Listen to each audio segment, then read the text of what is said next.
Doesn't matter the price point, but it's always really key to start with an inspection. So an inspector will come in, they'll take a look at the house. They want to make sure there's nothing major wrong, like foundation, siding, roofing, windows, any of the big ticket items. And of course, there's small items like GFCI, all that sort of thing. But a lot of the time, the inspector, he's just the initial guy that comes in and takes a look.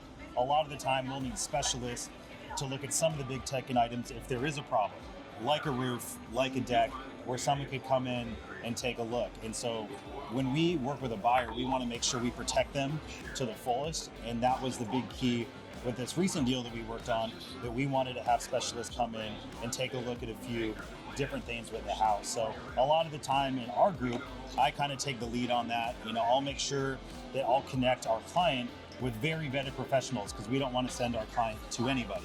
We want to make sure these are top-notch people that know what the heck they're doing.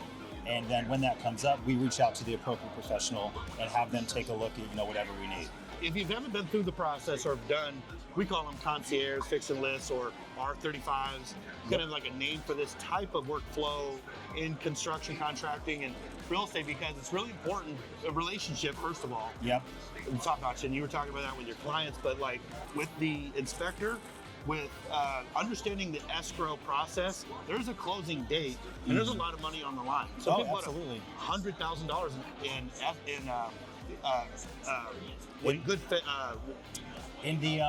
in the earnest money. Earnest money, yeah. They could be lost because a guy didn't answer his phone. A contractor's on the witness protection program. You can't find him. And you can't just go online and find somebody that understands this process. Exactly. And so it's really important that they have everybody's best interest in mind, get it done on time, on purpose, on budget. Because there's a pro forma or a set amount that's agreed upon, usually between buyer and seller. Yep. That comes out of escrow or otherwise. But you gotta know how to navigate those deals. It's a specialized deal on every side.